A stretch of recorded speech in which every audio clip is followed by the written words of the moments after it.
जी के वितराग पूजन की जयमाला में जो आई है लाइनें वो दोहराते हैं कि कहाँ तक कहूँ नाथ महिमा तुम्हारी, निधि आत्मा की सो दिखलाई भारी। और फिर उसके पहले भी लिखे क्या, विस्मय से प्रभु वर्ता तुमको निरखता, महामूढ़ दुखिया स्वयं को समझता, स्वयं ही प्रभु दिखे आज मुझको, हर्ष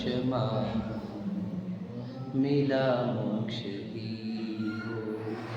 मैं चिन्मात्र ज्ञायक हूँ, अनुभव में आया तिहु लोक में नाथ अनुपम जताया।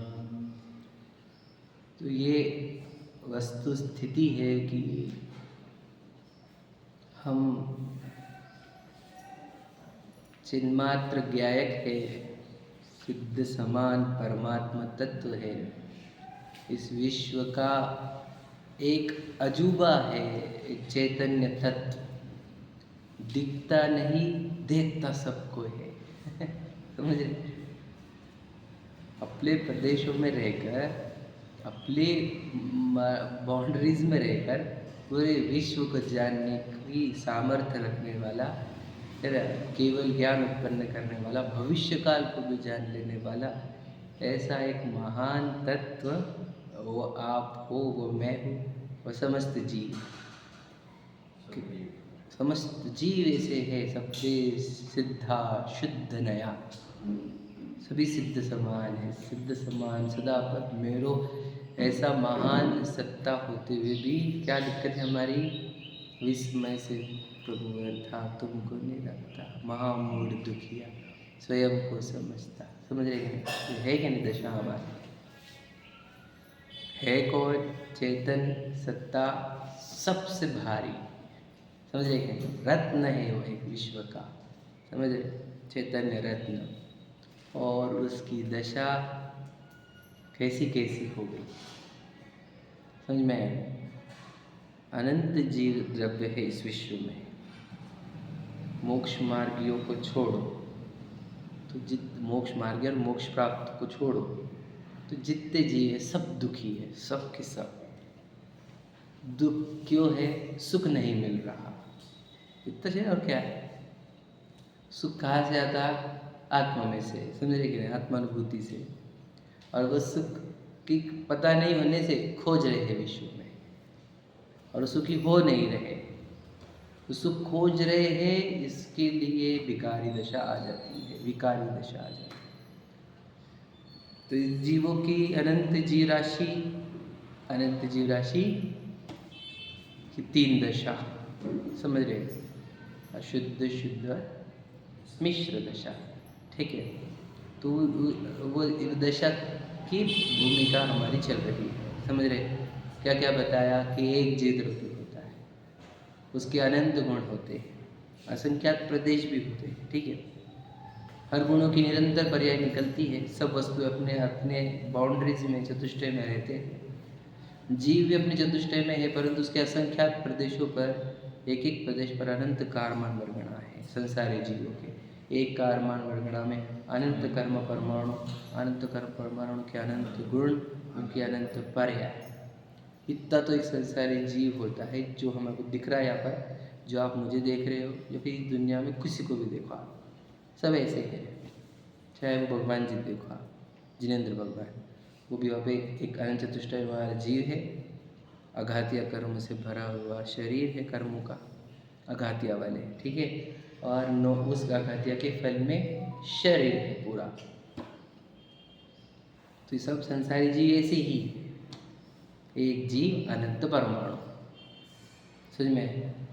मिथ्या दृष्टि जीव किसको कहते हैं? इन सब में सबकी जीव की दशा न्यारी न्यारी, सब जीवों के भाव न्यारे न्यारे, इसलिए उनके कर्म न्यारे न्यारे, उनके कर्मों की स्थिति अलग अलग, इसलिए अलग अनंत प्रकार के शरीर दिख रहे हैं हमारे को, दिख रहे कि नहीं दिख? सबके अलग अलग, जिसके जैसे भाव उसके जैसे कर्म, वैसे वैसे उसके फल में मिलने वाली शरीर। कितने प्रकार है, अब गिन थम मैच नहीं करते। 700 करोड़ जिसको दुनिया मान रही है, एक का थम मैच नहीं करता। अब विचार करो क्या होता है, किसके मैच नहीं होते, इतनी वैरायटी। तो इसी वैरायटी की भावों की वैरायटी है, भावों की वैरायटी से कर्मों की वैरायटी है, कर्मों की वैरायटी से ये फल में ये सब दिख रहा है। तो इतने जीव है, इतने कर्म है उनके साथ, और उनके साथ फिर शरीर भी है। अब इससे होता क्या है, अब इससे हुआ क्या कि ये जीव को अनंत काल से अज्ञान दशा थी, मिथ्यात्व था, भ्रम में जीता है अनंत काल से। अनंत जीव जीते ही है, संसार उसी का नाम है। तो ये जैसे जैसे उछल के कूद के योग से अपने मनुष्यपने को प्राप्त होता है, उसमें अगर जैनत्व प्राप्त कर ले तो कुछ स्कोप है, नहीं तो बाकी तो कुछ स्कोप नहीं है। तो उस जीव को अब देखो, आप समझ जाए, मिथ्या दृष्टि जीव को अब क्या है, अनंत कर्म परमाणु है, और उससे अनंत कर्माणु से आहार वर्गण से मिला हुआ शरीर इतना है ना। अब इसमें से उसको सब मिला करके एक दिखता है क्या? ये उसका मिथ्यात्व है। अब उसको वो चैतन्य हीरा, वो अनंत गुणों वाला है ना, अनंत शक्ति वाला, अनंत वैभव वाला है ना, वो भगवान, वो परिपूर्ण रत्न, वो मालूम है कि उसको नहीं। हीरा पता है क्या? नहीं पता। तो जिसको पता नहीं वो अपनी प्रॉपर्टी क्या है, अपनी सत्ता क्या है, अपनी जायदाद, जमीन जायदाद कितनी है अपने पास, ऐसे जी क्या करते, वो भीख मांगते हैं। रूल है ये, कर्मोदय से भीख मांगते, पुद्गलों से भीख मांगते, संयोगों से भीख मांगते, विषयों से भीख मांगते, इंद्रियों से भीख मांगते, तब भीख मांगते रहते। सभी संसारी जीवों की दशा यही है, क्योंकि अपनी निधि नहीं पता, अपनी प्रॉपर्टी नहीं पता। अपनी निधि तो अपने में है, बोल चुकी जिनवानी, निज निधि निज में बताई, बोल चुकते, हम रोज बोलते। तो अपनी निधि पता नहीं होने पर जीव की ऐसी दशा होती है, ये जीव की अशुद्ध दशा है, जहाँ पर वो राग द्वेष से इच्छा कर करके मांगते रहता है और दुखी रहता है, पहला पॉइंट है। दूसरा, फिर जीव जो पहचान लेता है कि अपने अंदर अपनी चैतन्य हीरा है, अपना ज्ञान दर्शन सब अपने अंदर, अपना सुख अपने अंदर, तो मैं बाहर कुछ नहीं है, ऐसे जीव की मिश्र दशा होती है ना। और जो जीव अपने आप में रम जाता है, बाहर से मांगना बंद कर देता है, ऐसे जीवों की शुद्ध दशा होती है। तो ऐसे जीवों की दीन दशा देखकर जिनवानी ने, जैन धर्म ने इनको व्यवहार के उपदेश दिए। व्यवहार के उपदेश क्यों दिए?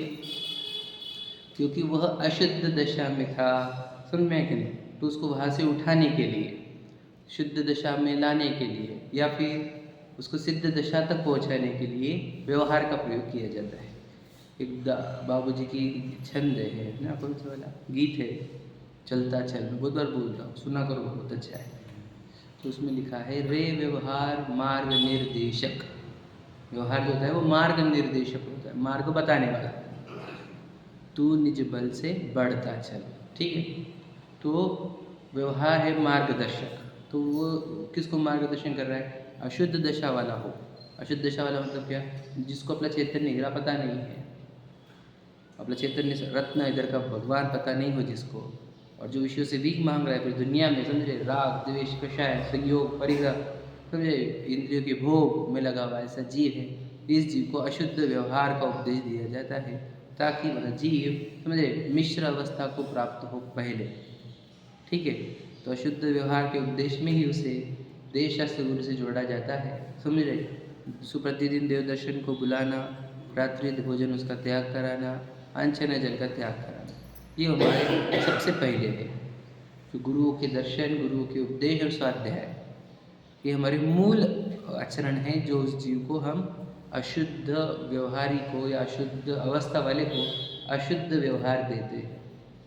इसको अशुद्ध व्यवहार क्यों बोल रहे हो? क्योंकि दशा अशुद्ध वाला है, इसलिए उसको अशुद्ध व्यवहार ही देना पड़ता है, समझ रहे। वो शुद्ध दशा वाला होता तो शुद्ध व्यवहार देते, समझ रहे।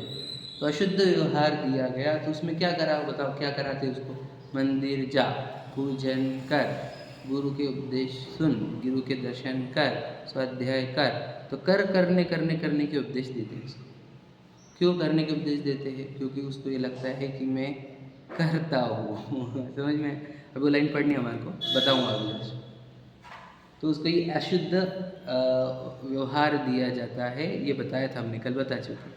जो वो अशुद्ध व्यवहार को अंगीकार करता है तो क्या होता है? बोलो, अशुद्ध व्यवहार को अंगीकार करने से उसके जो वो देव शास्त्र गुरु के उपदेश सुनता है योग से, मतलब प्रतिदिन मंदिर आए तो मंदिर आके मंदिर लिखो, प्रतिमा क्या बोल रही है ये पूछे। फिर उसको पूछते पूछते गुरुओं को पूछा, गुरुओं ने बोला शास्त्र अभ्यास करो, शास्त्र अभ्यास करने लगा। शास्त्र अभ्यास में आत्मा की चर्चा आई, आत्मानुभूति की प्रक्रिया बताई, आत्मानुभूति करी, समझे कि नहीं? स्वयं को पहचान लिया, स्वयं का अनुभव किया। आत्मानुभूति जैसे हुई तो क्या हुआ कि वो अशुद्ध दशा से शुद्ध मिश्र दशा में आया। क्यों? क्योंकि उसको अपनी विधि पता चल गया, अपन तो हीरा है। समझ रहे? एक महान पदार्थ इस विश्व का, सबसे गजब की चीज़ इनमें तो मैं याद रखा, मेरे सामने तो कोई कुछ भी नहीं है। मैं हमने क्या कहा, अनंत सिद्ध भी दशा है एक समय की, बस टेम्पररी चीज़ है। मैं तो हमेशा वाला हूँ, समझ रहे कि नहीं? अनंत सिद्ध टेम्पररी वाली चीज़ है, मैं हमेशा वाला हूँ। तो उसको इतनी गजब का पदार्थ मिल जाता है तो वो उसके अंदर से भिखारीपन तो पूरा गायब। इतना सा मांगता है वो भी थोड़ा सा देह पुरता, टेम्पररी उधार, उसमें भी दीनता हीनता नहीं, दे रहा है तो दे, नहीं तो कोई ज़रूरत नहीं है, उसके बिना भी गुजारा हो जाएगा। ऐसी दशा में रहता है, दीनता हीनता ज़ीरो। समझ में आ गया? तो ये हो गया मिश्र दशा वाला। कैसे हुआ? अशुद्ध व्यवहार का पालन करने से। जिसके जीवन में अशुद्ध व्यवहार भी नहीं, उसके जीवन में तो ना मिश्र अवस्था आने की, ना शुद्ध अवस्था आने की। मैं इसलिए कल भी बोला था, अगर हमारे देव दर्शन के प्रतिदिन के नियम नहीं है, हम पालन नहीं करते, रात्रि भोजन त्याग हमारा नहीं है, हमारा अनशन नजर का त्याग नहीं है, तो समझ लेना हम अशुद्ध व्यवहार में भी नहीं है। हम जैन धर्म के अंदर एंटर भी नहीं हुए। अब बोलेंगे हम आगे बाकी का कब करते? अरे पहली स्टेप बराबर कर, दूसरे के स्टेप कहाँ किनारे हमारे? पहली स्टेप तो बराबर कर ले, आगे की स्टेप कैसे? पहली स्टेप स्किप करके या अधूरी छोड़ के दूसरी स्टेप करने वाले कभी सक्सेस नहीं होते। उसको वापस पहली स्टेज पे आना पड़ता, कंप्लीट करना पड़ता, फिर सेकंड पेज। पहले तो बता हमारे को अशुद्ध व्यवहार तो सही आचरण करके बता। तो प्रतिदिन देव दर्शन करेगा तो क्या पता है क्या होगा उससे? उससे क्या? तो अरे तुझे पता चलेगा तू हीरा कौन है, ये ऐसा हीरा है तू, ये दिख रही सामने वो हीरो दिख रही, वैसा तू हीरा है। हमारे हीरो वो है, समझेगा? रोज तुझे हीरो के दर्शन करके हीरा बता रहे भैया हम, तो तुझे महिमा आएंगी अपनी। समझ में आए? रात्रि भोजन नहीं करेगा तो लाइफ स्टाइल इशूज़ नहीं होंगे, डिजीजेस नहीं होंगे। समझ में? शुद्ध सात्विक खाएगा, शुद्ध सात्विक विचार होगा। समझ में आ रहा है? इसमें तो अपने आत्मानुभूति का कार्य अच्छे से कर पाएगा, बिल्कुल बढ़िया से। तो ये हो गया पहला आचरण आपका, ये आना चाहिए अशुद्ध। तो जैनिज्म, जैन तो भी त्याग पड़ता है, जैन नाम भी तभी पड़ता है यदि ये 3 आचरण करे तो जैन में ही एंटर नहीं हुआ। समझ में आया कि नहीं? जैनी की परिभाषा ये क्यों थी? क्योंकि इसी के बाद आत्मानुभूति होती है। समझ में आया कि नहीं? इसमें कोई गड़बड़ कर आत्मानुभूति होगी नहीं। समझ में आएगा? रूल याद रखना, ये हमारे दिए हुए नहीं है, ये तो आज तक जो आपने सुने हुए उसी में का बोल रहा हो और उसके लॉजिक दे रहा हो आप।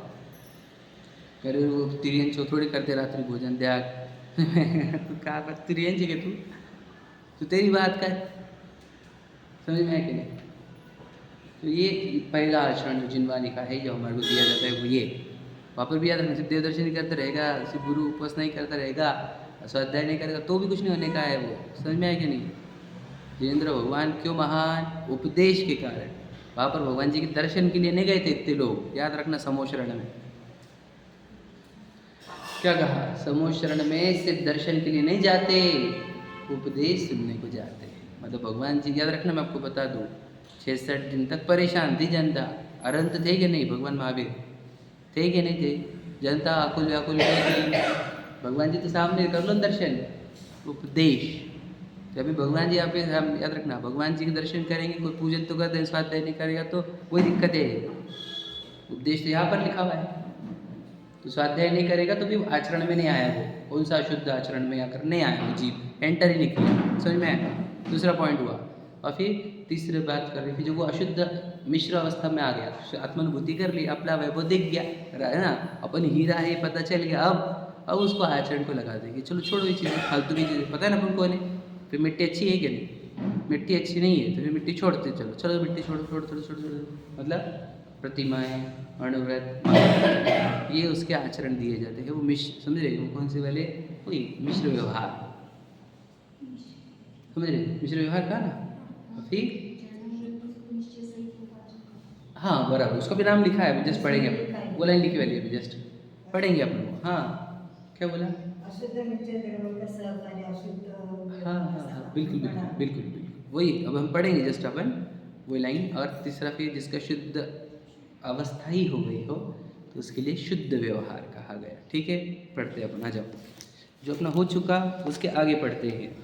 351 पर पहुँचो आप। वो लाइन 350 है। हाँ वो ठीक है, वो तो हो चुका अपना, मैं आगे का पढ़ रहा हूँ। देखो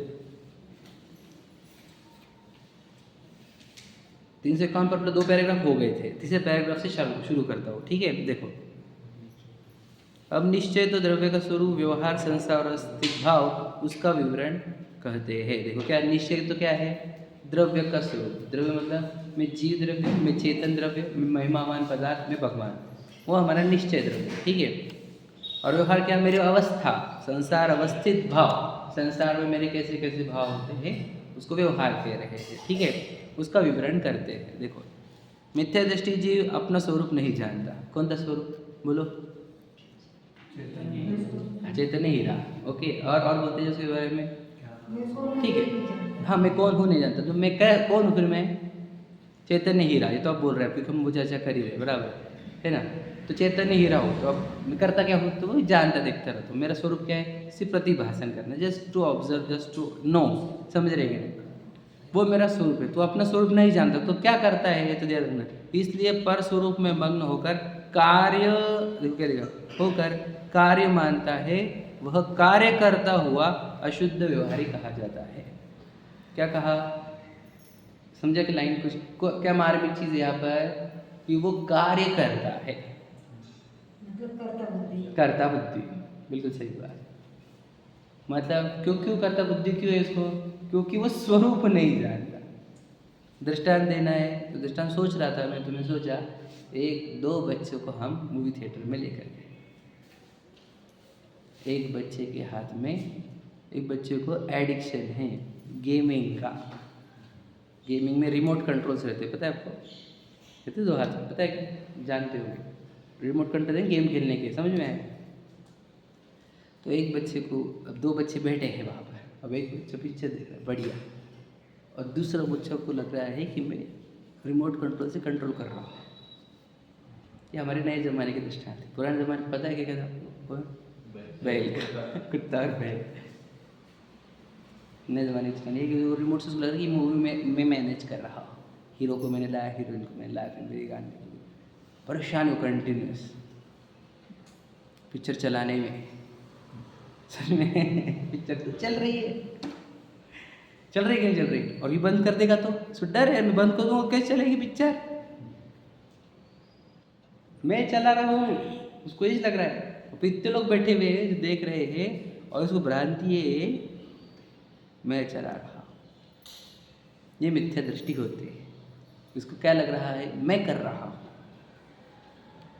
पत्नी, बच्चे, गाड़ी, व्यापार, है ना, भोजन बनाना आदि आदि जितने काम होते हैं मैं कर रहा हूँ। अब इसका स्वरूप क्या है? वो है चैतन्य हीरा। काम क्या है? जानना देखना। फिर ये कौन कर रहा है, ये कौन कर रहा है, तुझे पता क्या है वहाँ पे क्या होता है? क्या एक होती है देह की क्रिया, बताई थी हमने तुमको कुछ दिन पहले रहस्यपूर्ण चिट्ठी में। और देह की क्रिया के पीछे होता है राग, अशुभ या शुभ राग। भोजन आदि होंगे तो अशुभ राग, पूजन आदि होंगे तो शुभ राग। वो राग भी ज्ञान में दिखता है और वो क्रिया भी ज्ञान में दिखती है। दिखी है कि नहीं है? अब मुझे दिखने वाला पदार्थ पता नहीं है तो फिर वो दिखने वाली चीज़ें ही मैं हो जाता हूँ। क्या कहा? देखने वाला पदार्थ पता नहीं होने से दिखने वाली चीज़ में ही मैं पना स्थापन करता है और फिर बोलता है कि मैंने किया। तो मिथ्या दृष्टि को पहचानने का चिन्ह जिसे लगता है कि मैं कर रहा हूँ वह मिथ्या दृष्टि है। मैं कर रहा हूँ व्हाटएवर बोल रहा हूँ अगर लग रहा है हमारे को, समझना मिथ्या दृष्टि 1 नंबर का। समझिए कि नहीं? क्यों बोल रहा? मैंने बोल रहा, कौन बोल रहा है बताओ। पता कैसे चलेगा? तो सूक्ष्म बात है नहीं, मोटे मोटे परमाणु है यहाँ पर भी बोलो, भाषा वर्गण कितने परमाणु निकल रहे हैं, स्वर यंत्र से, मुख से निकल रहे हैं, कितने काम हो रहे बताओ? पता ही नहीं ना, अनंत परमाणु, समझ में आए कि नहीं? अब मोटी बुद्धि से मैंने बोला, कितना अच्छा बोला, समझे कि नहीं? तो भाषा वर्गणाएँ चली, समझ में आए कि नहीं? तो वैसे ही हर जगह पर रोटी मैंने बनाई, व्यापार मैंने किया, सब भ्रांति है। अनंत परमाणु काम करते हैं हर जगह पर, और 6 द्रव्य पूरे वो सब काम करते हैं। इसको लगता है कि मैं कर रहा हूँ, यही व्यवहाराभासी, सॉरी, यही अशुद्ध अवस्था वाले मिथ्या दृष्टि जीव रहते हैं। समझ में आया कि नहीं? लिखा है उन्होंने, जिसे लगता है कि मैं करता हूँ। हम करता नहीं है, कौन करते? कौन करते? तू करता है। तूने बूढ़ा किया खुद को, तूने बच्चों को बड़ा किया कि नहीं? हमने पाल पोस के बच्चों को बड़ा किया कि नहीं? बोलो। अच्छा, कौन मानता नहीं है यहाँ पर कि मैंने पाल पोस के बड़ा किया बच्चों को? बोले बात बता। आपने बड़ा किया ना, छोटा कर दो छोटा कर दो, पालन पोषण कम करो और सीधा वापस उसको 2 साल का बना दो। समझ रहे? भ्रांतियाँ समझ में आया कि नहीं? तुम छोटे से बड़े तुमने किया कि नहीं खुद को? तुम्हारे को छोटे से बड़ा तुमने नहीं किया, बच्चों को छोटे से बड़ा तुमने नहीं किया। समझ में आया कि नहीं? तुमने तुम्हारे बाल बढ़ाए कि नाखून बढ़ाए कि झुरिया लाई? तुमने बालक से युवा बने में तुमने क्या योगदान दिया? फिर युवा से वृद्ध होने क्यों दे रहे हो खुद को?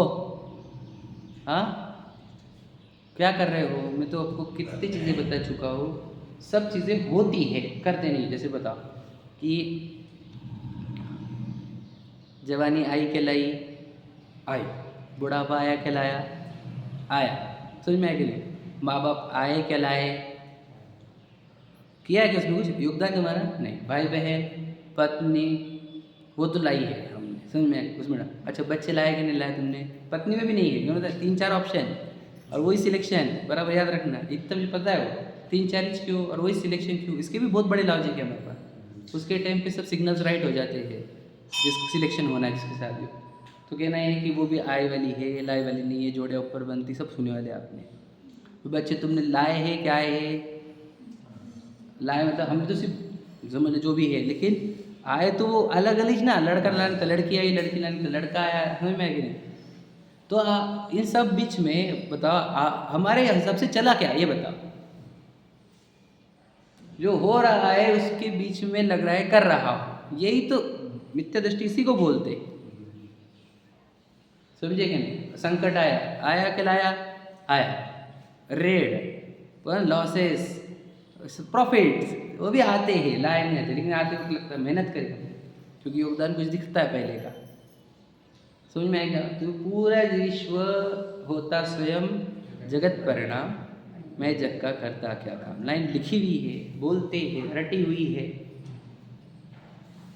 भावासन नहीं होता। समझ में आएगा? बोलना ये पूरा विश्व अपने आप काम कर रहा है, सब में दृष्टि को दिखता है कि सब हो रहा है, मैं सब जान रहा हूँ। समझेगे? ज्ञाता दृष्टा आत्म राम, उसको दिखते रहता है, मिथ्या दृष्टि को लगता है कर रहा हूँ। यही फर्क है। मिथ्या दृष्टि देह को मैं मानता है ना, उसको लगता है उसको मैं कर रहा हूँ। असम्य दृष्टि को देह भी नहीं दिखती, उसको सबको ज्ञाता दिखता है सब चीज़ों का। समझ में आया?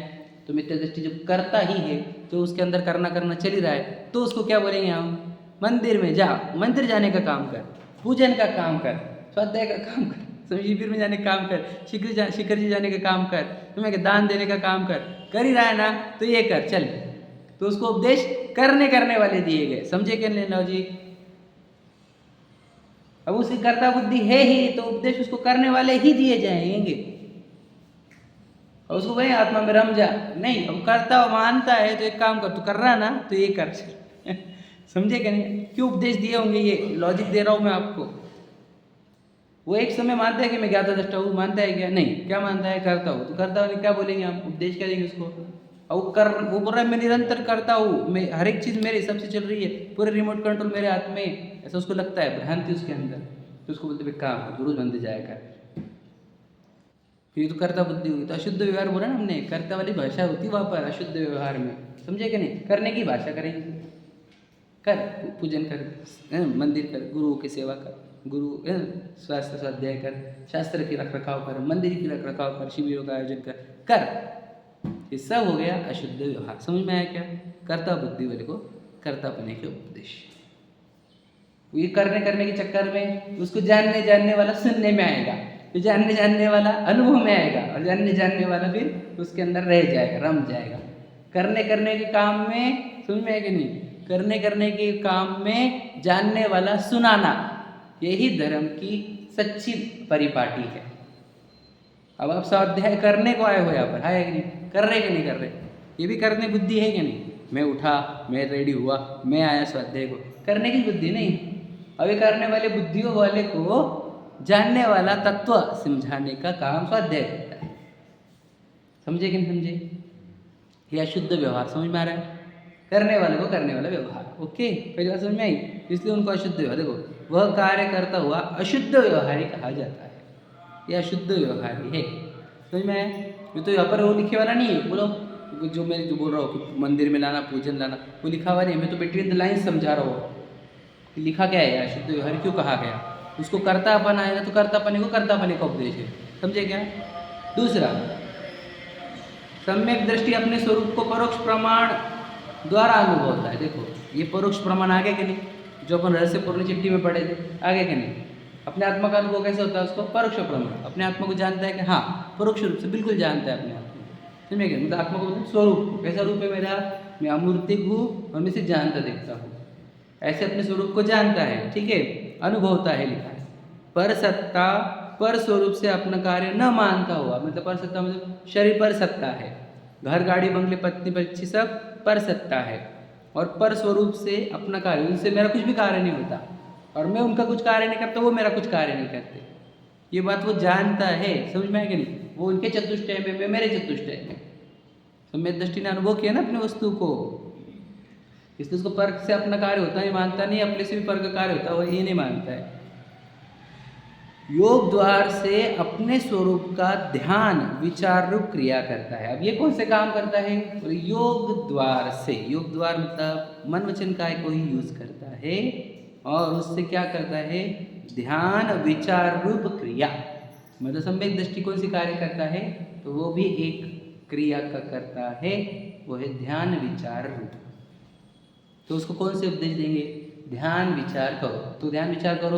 अब तो बोले थे कि अणुव्रत प्रतिमा बोले थे, अणुव्रत प्रतिमा इसीलिए बोली थी कि तू ध्यान विचार कर, ये सब छोड़ ध्यान विचार कर, ये सब छोड़ ध्यान विचार कर। समझे क्या लॉजिक? छोड़े काय के लिए जाते हैं? ध्यान विचार बढ़ाने के लिए।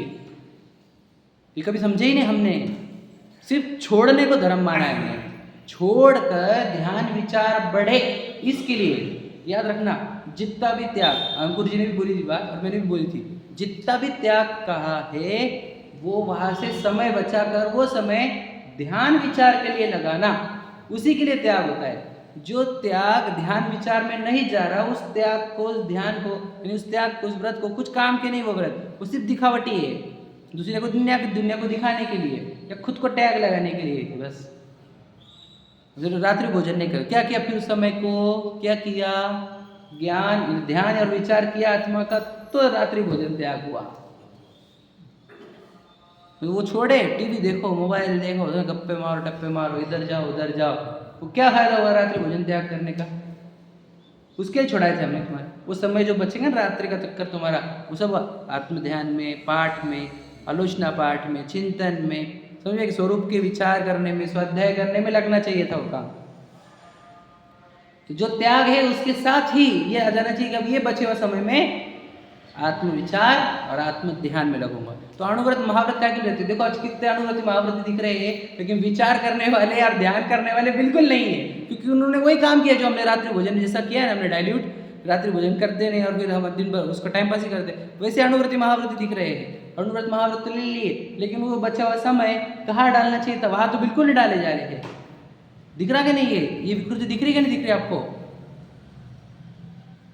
तो जो हमने अणुव्रत महाव्रत वाले आचरण दिए थे, प्रतिमा लो बोल के आचरण दिए थे, किसको? मिश्र अवस्था वाले को। वो काहे के लिए दिए थी? कि उसका ध्यान और विचार बढ़े। ध्यान और विचार किसका? आत्म ध्यान और आत्म विचार। सामायिक वाली क्रिया आत्म विचार वाली रहती है, उसके बीच थोड़ा सा आत्म ध्यान होता है। समझ में आया कि नहीं आया? उसका सामायिक बढ़े, इसके लिए था सब कुछ। मैं आपको क्या क्या बताऊं, जो समझ पा रहा हूँ तक मैं तो भी ट्राई कर रहा हूँ कि सब समझे आप। उसको लेके जाओ अपने ज्ञान में एक्सट्रीम लेवल तक। क्या कहा कि उसको क्यों कहा अनुराज, क्यों कहा छोड़ छोड़ छोड़ छोड़। हमें को लगता है कि छोड़ो छोड़ो कितना अवगढ़ है। अरे तेरे को इसलिए अवगढ़ जा रहा है क्योंकि तुझे पता नहीं तुझे करना क्या छोड़ के। छूटेगा क्या, फालतू चीज़ छूटेगी, मिट्टी छूटेगी, समझ में आएगा नहीं, गंदगी छूटेगी, भीख मांगना छूटेगा, और क्या बचेगा, सामायिक मिलेगा। सामायिक में क्या होगा, कोई भीख नहीं होगी, मन को पूर्ण विश्राम रहेगा, मन पावे विश्राम, रस स्वादत, सुख और शांति का रस उत्पन्न होगा, समझ रहे, अनुभव होगा, कुछ देर के लिए ध्यान हो गया और आत्मचिंतन जब तक होगा तब तक रोंगटे खड़े हो गए, वचनात्मक अपूर्व आनंद उत्पन्न होगा। ये होता है त्याग। त्याग आनंद रूप होता है, त्याग दुख रूप थोड़ी होता है। ये मिथ्या दृष्टि की देखने की दृष्टि है, उसको दुख रूप देखना। आत्महित हेत विराग ज्ञान ते लखे आपको कष्ट दान, समझे क्या। मिश्र व्यवहार वाले को क्यों कहा गया ये छोड़ वो छोड़ ये छोड़। अब छोड़ते जाता है ना वो, क्या होता है गुणस्थान, मतलब चौथे से पांचवें में जब आता है तो क्या छोड़ते, सब छोड़ता है, पांचवें छठे सातवें में जाता है छोड़ते जाता है। छोड़ रहा क्यों रहा है वो, क्यों छोड़ रहा है। छठवें पांचवें वाला छठवें में जाता है तो क्या करता है, छठवें सातवें में जाता है ना पांचवें वाला, क्या करता है बोलो, सब चीज़ें छोड़ता है, मतलब गृहस्थी दशा पूरी छोड़ता है, बराबर है ना। पांचवें में गृहस्थी था तो मैंने प्रतिमा भी ले ली होगी, 11 प्रतिमा तो पहुंच गया होगा, घर छोड़ता है, काहे के लिए, काहे के लिए, महाव्रत लिया ना, फिर अनुव्रति था तो महाव्रती हुआ, काहे के लिए बोलो, ध्यान और विचार। वह लॉजिक क्लियर हो रहे। ज्ञान की पटलें जब खुलती है ना बहुत आनंद आता है, स्पष्टता, क्लैरिटी। ज्ञान ध्यान बढ़ाने के लिए बोलो क्या मनराज का स्वरूप, विषय आशा वशातीतो निरारंभो परिग्रह ज्ञान ध्यान तपोरक्तः तपस्वी स प्रशस्यते। बताओ ज्ञान ध्यान तपोरक्तः, समझ रहे, ज्ञान ज्ञान ज्ञान ध्यान तप में रत को ही तपस्वी यानी मुनिराज कहते हैं, जिनकी विषय आशा वशातीतो, विषयों की आशा समाप्त हो चुकी है, निरारंभो परिग्रहो, जो आरंभ और परिग्रह से रहित है, ज्ञान ध्यान तपोरक्तः। तो क्या है बताओ, गुणराज काय के लिए बनते हैं, बोला वो ध्यान और विचार बढ़ाने के लिए। अब उसके लिए कौन बन रहा है, आत्म विचार और आत्म ध्यान बढ़ाने के लिए। आत्मा की चर्चा सुहा नहीं रही है तो आत्मा का विचार और आत्मा का ध्यान कैसे अच्छा लगेगा। आत्मा की चर्चा सुनाने वालों के प्रति एलर्जी है, आत्मा की चर्चा करने वालों की एलर्जी। अब आत्म विचार और आत्म ध्यान करेगा कौन, दिक्कतें बहुत है। हम क्या कहें, नज़र से देखो, हमारे सच्चाई तो ये है। व्रत काहे के लिए लिए जाते हैं, तो दूसरों को टोकने के लिए, दूसरों को गाली देने के लिए, तुम तो गृहस्थी, तुम कपड़े पहनते, तुम तो ये कर, उसके लिए तुमने व्रत। व्रत काहे के लिए लिए जाते हैं, ध्यान और विचार के लिए, आत्म ध्यान आत्म विचार के लिए। वो मिश्र व्यवहार दिया आपको, मिश्र व्यवहार में आता है कि नहीं, अणुव्रत काय में है मिश्र व्यवहार में, प्रतिमाएं काय में आएगी मिश्र व्यवहार में, महाव्रत काय में आएंगे मिश्र व्यवहार। समझ में आ रहा है कि नहीं, बोलो क्या हो गया। हाँ, महाव्रत भी मिश्र व्यवहार है है या नहीं। अरहंत बनते तो फिर वो शुद्ध व्यवहार प्रारंभ होगा। महाव्रत भी मिश्र व्यवहार में है या नहीं। 12वें गुण स्थान तो कहा ही कल ही। देखो मैं आपको बताऊं, महाव्रत में क्या किया, महाविरति, विरत का अर्थ, व्रत का अर्थ विरक्ति, पूर्ण विरक्ति ली, काय के लिए, क्योंकि देखो मैं आपको बताया था हमारे पास रत्न तो है, केवल ज्ञान चैतन्य रत्न, एनकैशमेंट करने की, चतुष्टय निकालना है ना उसमें से, तो महाव्रत लेकर ध्यान करके चतुष्टय प्रकट करना है। तो थोड़े दिन के लिए एनकैशमेंट कैसे होगा, महाव्रतों से होगा। तो जब तक एनकैशमेंट नहीं हुई तब तक क्या रहेगा, तब तक भी थोड़ी थोड़ी भीख मांगी जाएंगी, बताया ना हमने। तो वो महाव्रत भी मिश्र व्यवहार में आता है। समझ में आ गया ना, स्पष्ट हुआ क्या आपको, स्पष्ट है, मिश्र व्यवहार में ही आता है। तो सोचो अणुव्रत वाले जीव, प्रतिमा लेने वाले जीव और महाव्रत वाले जीव, इन तीनों को, समझ में आएगा नहीं, इन तीनों को कंपलसरी यानी एक कार्य करना है, और वो है वही क्या बोलो, ध्यान और विचार। उसके लिए आपको ये व्रत दिलाए थे। हम विरक्ति ले काम काज से, व्यापार से, और ध्यान और विचार न करें तो ये विरक्ति का दुरुपयोग है। समझे क्या क्या कहा हमने, प्रतिमाएं ली, अणुव्रत ली और तो विरक्ति ली तुमने, कुछ जगह से, कुछ खान पान से। हम शादियों में नहीं जाते भैया, जाते नहीं। क्या करता हूँ टाइम पे? नहीं, हम नहीं आएंगे, होटलों में नहीं आते हम। क्या करता है फिर वो टाइम पे? नहीं भैया शादी में मत बुलाओ हमको, हम नहीं आते।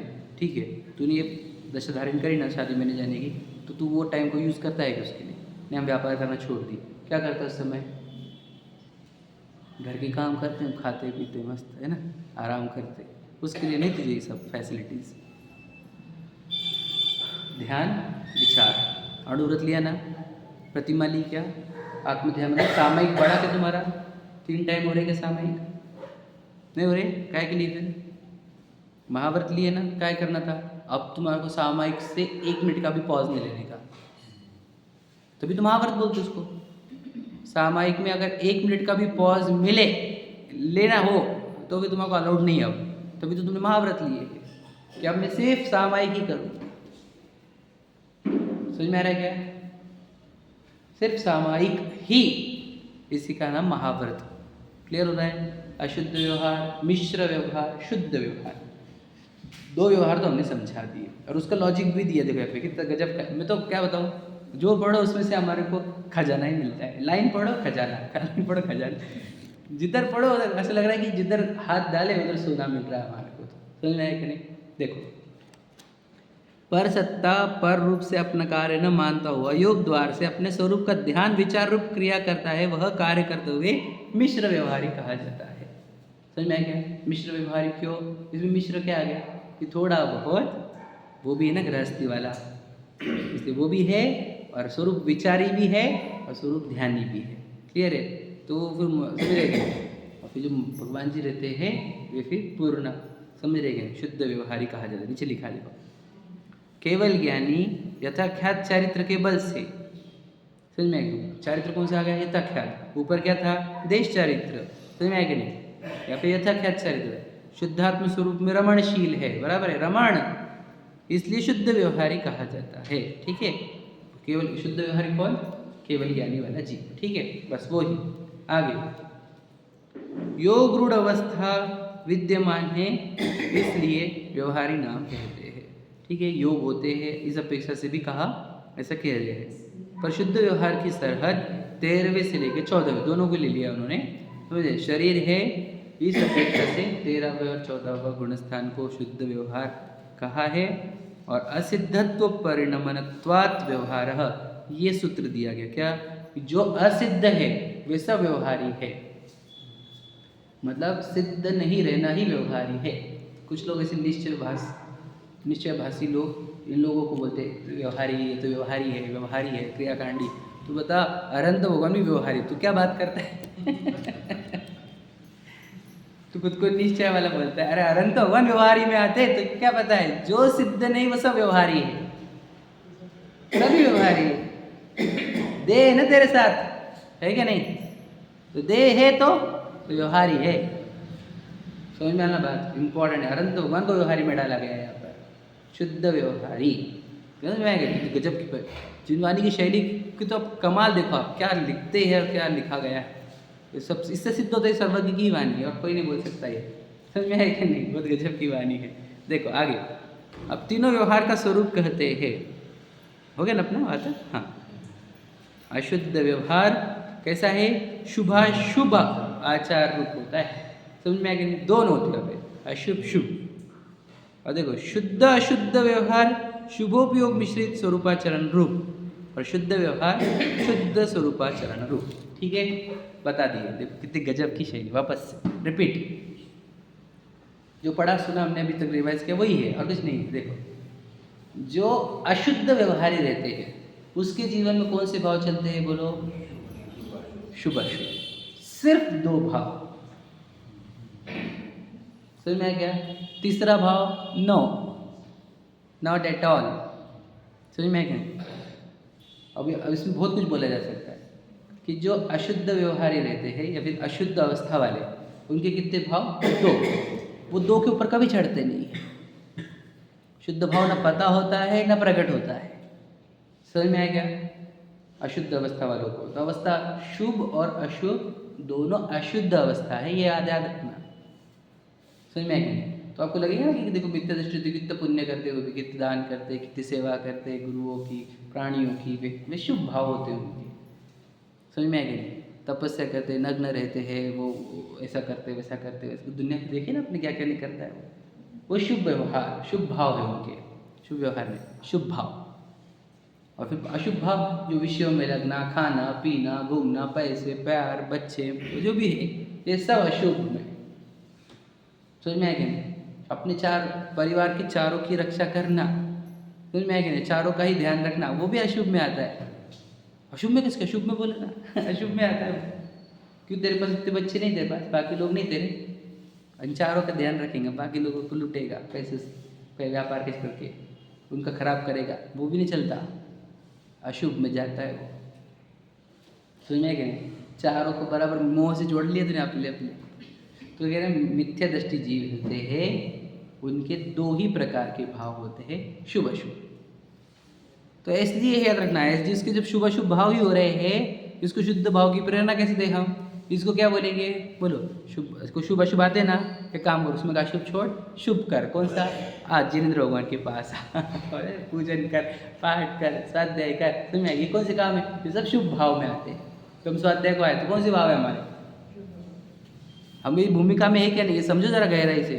याद रखना, चैप्टर चल रहा कुछ है, मैं आपको सिखा रहा कुछ और हूँ, पूरा जिन शासन बता रहा हूँ आपको मर्म उसका। देखो हम हमारे को दो, हमारा तीसरा भाव आता है कि किसी को, आप में से किसी को, anyone, please please please please, even me, तुम में आ गया, दो भाव आते हैं हमारे को, एक अशुभ और एक शुभ। हाँ या नहीं? फिर आपको ये उपदेश ही दिया जाएगा, एक काम कर तो दो ही हमारे शुभ भाव का, मतलब जिनेंद्र भगवान के पास जा, पूजन कर, गुरु के पास जाओ, उनके उपदेश सुनो, स्वाध्याय करो, है ना, शिखर जी वंदना करो, तीर्थ वंदना करो, समझे, दान दो, गरीबों की रक्षा करो, जीवों की रक्षा करो। समझ में है कि नहीं? ये प्रकार से हमारे को शुभ उपदेश दिया जाता है। शुभ ये व्यवहार, ये चरणानुयोग, समझ में आएगा? चरणानुयोग की शैली, वो सब समझा रहा हूँ मैं आपको, क्योंकि हम अशुद्ध अवस्था वाले, शुभ अशुभ भाव आते हैं हमारे को, दो ही भाव करते आते हैं, तो उसमें से शुभ भाव का उपदेश दे दिया जाता है। हाँ, विशुद्धि शुभ भाव को ही कहा जाता है एक अपेक्षा से। विशुद्धि के दो अर्थ है, शुद्ध भाव को भी कहते हैं कभी कभी, लेकिन मुख्यतः से विशुद्धि को शुभ भाव ही कहा जाता है। देखो, संक्लेश में तीव्र कषाय और मंद कषाय को विशुद्धि कहते हैं, इस अपेक्षा से, समझे? इसलिए अगर टोटल मंच के पहले अध्याय में देखोगे तो जीव के 3 परिणाम का उन्होंने संक्लेश, विशुद्ध और शुद्ध। शुद्ध तीसरा रखा उन्होंने, विशुद्धि को सेकंड पे रखा है उन्होंने। समझ में आया? तो समझ में आ रहा है, शुभ अशुभ भाव ही चलते हैं अशुद्ध व्यवहारी को, इसलिए शुभ अशुभ भाव में से उसको शुभ व्यवहार का उपदेश दिया जाता है। तो शुभ व्यवहार में भी याद रखना, तुम अगर गरीबों की सेवा करते हो, प्राणियों की सेवा करते हो, समझ में, वह शुभ भाव मोक्ष मार्ग का कारण नहीं, वो जिन शासन का अशुद्ध व्यवहार नहीं है। क्या कहा? नहीं भैया हम लोगों से पैसे लेते नहीं, डॉक्टर है कोई, समझ में, आपको दिमाग में रखना, डॉक्टर है, अब तो लोगों की सेवा कर रहे, धर्म ही चाहिए, ये धर्म ही चाहिए। समझे कि क्या क्या बोलते कि नहीं लोग ऐसा, समझे क्या? अरे हम वहाँ पे बैठे बैठे धर्म कर रहे हैं, याद रखना, वो होगा, वो शुभ भाव है, वो धर्म नहीं, याद रखना। जैन धर्म नहीं है, जैन धर्म कब बोलेगा? जब तुम देवशास्त्र गुरु के जिनेंद्र प्रतिदिन देव दर्शन, रात्रि भोजन त्याग, अनशन जल का त्याग, ये वाले आचरण रूप हो, तब आप अशुद्ध व्यवहारी में आओगे, तब जैनी कहा होगी। बाहर आप बहुत सेवा कर रहे हैं, अपने जीवन समर्पण कर दिए गरीबों की सेवा के लिए, है ना, प्राणियों की सेवा के लिए, पर्यावरण की रक्षा के लिए, समझ में आएगा नहीं? गरीबी हटाओ, प्रत्येक को भोजन दे रहे हैं समय समय पर, समझ रहे कि नहीं, कपड़े दे रहे हैं, और सच में अंतःकरण से, शुद्ध अंतःकरण से कर रहे हो, याद रखना, तब भी वह शुभ भाव में आएगा, वह अशुद्ध व्यवहार में नहीं आएगा जी शासन के। समझेगा भैया? बहुत इंपॉर्टेंट बात है, ये सब लेयर्स खोल के बता रहा हूँ आपको, मैं आपको समझना होगा। यदि अगर आपके शुभ शुभ भाव है, तो कौन से शुभ भाव को अशुद्ध व्यवहार में लिया हमने? जो शुभ भाव आपके देवशास्त्र गुरु से कनेक्ट होंगे, आत्मकल्याण के उपदेश से कनेक्ट होंगे, आत्मा के अनुभूति से कनेक्टेड होंगे, उस राग को या उस शुभ भाव को अशुद्ध व्यवहार की कैटेगरी में डाला जाएगा। समझ में आए? क्लियर हो रहा है? अब समझ में आ रहा है ना एकदम? तो उसको 2 भाव होते, शुभ अशुभ भाव होते। हमारी ही देख लो, दशा हमारी ही, चर्चा किसकी चल रही है? हमारी ही। हर एक चीज़ को किसी और से मत लगाना, खुद पर लगा देना, ठीक है? शुभ शुभ भाव चलते शुभ भाव में, इसलिए फिर याद रखना, मैं आपको बताऊँ, किसी को दिन दिन भर दर्शन के भाव नहीं आते, पूजन के भाव नहीं आते, स्वाध्याय के भाव नहीं आते, उन जीवों की दशा देखो कैसी खराब हो गई। अशुभ भाव में रहे दिन भर, फिर दिन भर हम स्वाध्याय को कर दिन भर स्वाध्याय, फिर तो क्या करेगा? फिर अशुभ अशुभ भाव दो ही चलते ना, स्वाध्याय नहीं करते सब। देव मंदिर में तू बहुत देर बैठ सकता है, पूजा में बहुत देर बैठ सकता है, कितने घंटे पूजन कर सकता है? कितनी कैपेसिटी तेरी बता भला? हमको पता है कैपेसिटी कितनी सभी की। पूजा में ज़्यादा देर बैठ नहीं सकते, मंदिर में ज़्यादा देर नहीं बैठ सकते, तो क्या कर सकते हो ज़्यादा देर आप? जो अपने परिणाम आत्मा से कनेक्टेड रखे, शुभ भाव रूप रखे, वो स्वाध्याय के सिवा और कोई उपाय है नहीं तुम्हारे पास, है कि नहीं? स्वाध्याय स्वरूप का विचार, यही उपाय है, समझे कि नहीं? समझे लॉजिक तो मैं खुद दे रहा हूँ। मुनिराज तक ये करते हैं, बताओ, स्वाध्याय और स्वरूप का विचार और आत्म ध्यान, ये मुनिराज का आचरण है, बताओ। और क्या करते हैं वो? तो अपने आप को अशुभ से बचाना होगा, फिर अशुभ में तो हम जाएंगे नहीं अशुभ में, तो कोई व्यापार आया ना बीच में, आजीविका आई ना, होता तो अशुभ होगा ही, भोजन करेगा अशुभ आएगा ही, लेकर बैठा 3-4 लोगों को तो और परेशान, अशुभ भाव और ज़्यादा हो जाएंगे, समझ में आएगी नहीं? उसमें से बचा समय अपना और शुभ में लगाओ, देवशास्त्र गुरु में लगाओ, और आत्मानुभूति वाले विचार और वचन पढ़ो, सुनो, समझ में आएगा नहीं? एक पार्ट हुआ हमारा। दूसरा, शुद्ध शुद्ध व्यवहार, शुभोपयोग मिश्रित स्वरूपाचरण, मतलब क्या? जिसके जीवन में शुभ अशुभ वाले अशुद्ध आचरण भी चलते हैं, मतलब क्या? व्यापार भी चल सकता है, समझ में आएगा? 5वें गुण स्थान तक, 4-5वें वाले का भोग भी चल सकते हैं, वो अशुभ में आ गया, ठीक है। और फिर शुभ में आएगा क्या? कि प्रतिमाएं, देवशास्त्र गुरु, पूजन, समझ में आएगा? 6 आवश्यक, अष्टमुद्गुण पारण, अनुव्रत, प्रतिमाएं, महाव्रत। 6वें-7वें वालों को अशुभ वाले कम, शुभ ज़्यादा, तो 6वें वालों को कौन से रहते हैं? शुभ ही रहते हैं, अशुभ रहते हैं क्या? 0 रहते हैं, बराबर है।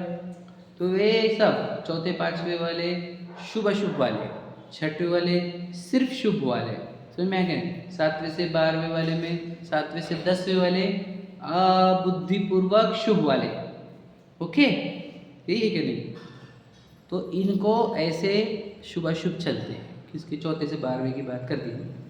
और साथ में 5वें वाले को, 4थे वाले को 6 महीने में इतना सा, 5वें वाले को 15 दिन में थोड़ा सा ज़्यादा, 7वें वाले को हर अंतर्मुहूर्त में, 8वें वाले को निरंतर क्या चलेगा? लिखा है शुभोपयोग मिश्रित स्वरूपाचरण, स्वरूप में आचरण भी होगा लेकिन शुभोपयोग मिश्रित होगा, समझ में आया कि नहीं?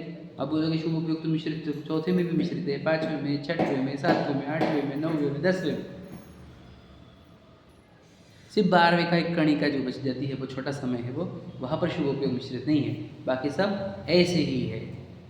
लॉजिक समझा क्या? उनको भी शुभ उपयोग, जो शुभ उपयोग कहाँ तक है? 10वें तक, समझ में आ रहा है क्या? ऐसा शुभ उपयोग रूप वाला आचरण होता है, समझ में आएगा? किनका? मिश्रावस्था वालों का, ओके। कठिन गया क्या ये वाला पार्ट? एकदम इजी है। शुभ अशुभ भाव चलते कि नहीं? 4-5वें को चलते, 6वें वाले को शुभ चलते, 7वें वाले को शुभ चलते लेकिन अंदर अंदर चलते है ना, अबुद्धिपूर्वक वाले। 10वें तक चलते कि नहीं? फिर शुभ आत्मा स्वरूपाचरण कौन कर रहा है? स्वरूप में आचरण कौन कर रहा है? 4थे वाला भी करता है कि नहीं? बहुत बार प्रयत्न करता है, कम होता है, सक्सेस कम मिलता है। 5वें वाला भी करता है, सक्सेस बढ़ गया उसका। 6वें-7वें वाले अंतर्मुद में कर रहे हैं, ज़्यादा से ज़्यादा देर के लिए कर रहे हैं। 7वें वाले तो समा ही गए अपने अंदर, 7वें से ऊपर वाले तो भी, समझ में आ गया? और शुद्ध हर स्वरूपाचरण, और वो जो अनंत भगवान स्वरूप में ही मग्न हो गए हमेशा के लिए, उनका शुद्ध व्यवहार, ठीक है। कुछ समझाया है, कुछ समझाना रह गया है, वो अपन कल पढ़ेंगे। पर आपको समझाना ये है कि देखो अपनी अवस्था कौन सी है और हमारे लिए उपदेश क्या है।